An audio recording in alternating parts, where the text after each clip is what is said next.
Hello दोस्तों, welcome back to new video. तो दोस्तों, हिमाचल प्रदेश जल शक्ति विभाग के कर्मचारियों से जुड़ी आज हमारे पास काफ़ी इम्पोर्टेंट इन्फॉर्मेशन है।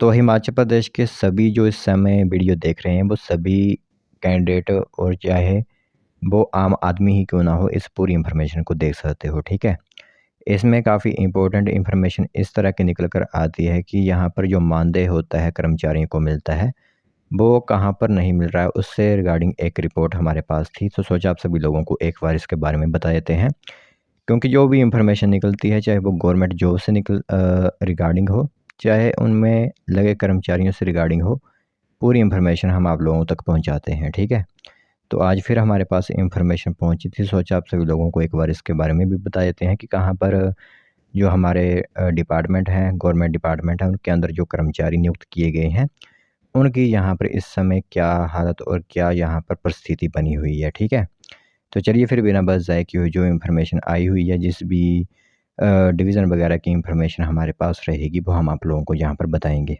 तो दोस्तों देख सकते हो यहाँ पर इन्फॉर्मेशन आप लोगों को दिख रही होगी। तो ये जो स्थिति बनी हुई है, जो आउटसोर्स कर्मियों की स्थिति रहेगी, ठीक है, जो मैं आप लोगों को बताऊंगा। तो आउटसोर्स कर्मियों को 3 महीने से नहीं मिला मानदेय। जल शक्ति विभाग के कंप्यूटर और डाटा एंट्री ऑपरेटर जो होते हैं वो परेशान हो रहे हैं।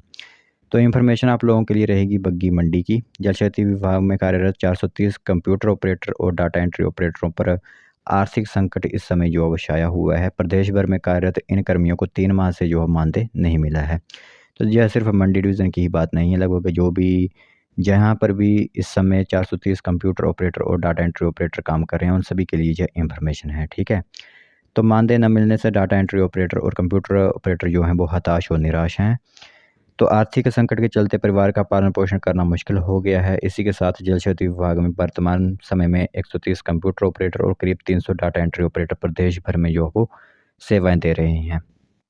तो विभाग में निष्ठा के साथ कार्य कर रहे हैं। प्रदेश सरकार इन कर्मियों के लिए नीति का अभी तक निर्धारण नहीं कर पाई है, और साथ ही साथ प्रदेश में सरकार चाहे बीजेपी की हो या फिर कांग्रेस की, दोनों ही राजनीतिक दलों ने इसका शोषण किया है। तो कंपनी ने माध्यम से जो जल शक्ति विभाग में कार्यरत इन कर्मचारियों से जो है वो बहुत से ऐसे कर्मी हैं जिन्हें विभाग में 2 दशक का समय कार्य करते हुए जो है वो हो चुका है। तो अभी तक जो है वो इनके लिए कोई पॉलिसी यहाँ पर नहीं बन पाई है। तो जिन्हें नाम मात्र का जो है वो यहाँ पर मानदेय मिलता है। जो संदीप कदम हैं, सचिव हैं जल शक्ति विभाग हिमाचल प्रदेश के, उनकी तरफ से क्या कहना है वो भी मैं आप लोगों को एक बार बताता हूँ।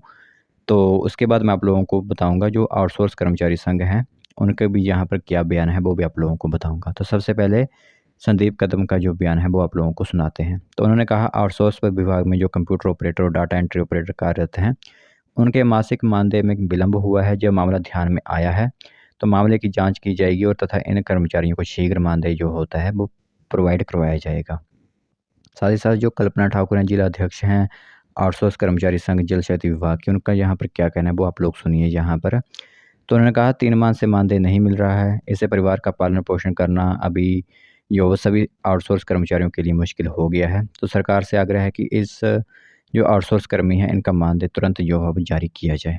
तो जैसे ही यह मामला संदीप कदम सचिव जल शक्ति विभाग के पास पहुंचा तो उन्होंने जो है वो इसके लिए संज्ञान जारी करते हुए यहाँ पर कहा कि जल्द ही इसकी पूरी जो जाँच होती है वो की जाएगी और जल्द ही इन कर्मचारियों को इनका जो भी वेतन होगा वो प्रोवाइड करवाया जाएगा। तो ये एक इन्फॉर्मेशन इंपॉर्टेंट थी, इसीलिए कहते हैं कि आउटसोर्स पर आप लोगों को नहीं लगना चाहिए, क्योंकि आउटसोर्स में ना तो कोई भविष्य होता है और ना ही कोई पॉलिसी बनी होती है आप लोगों के लिए कि कब आप लोग रेगुलर होंगे। तो इसलिए जब भी अगर कोई पोस्ट देखें तो वो रेगुलर तौर पर ही आप लोगों के लिए होनी चाहिए।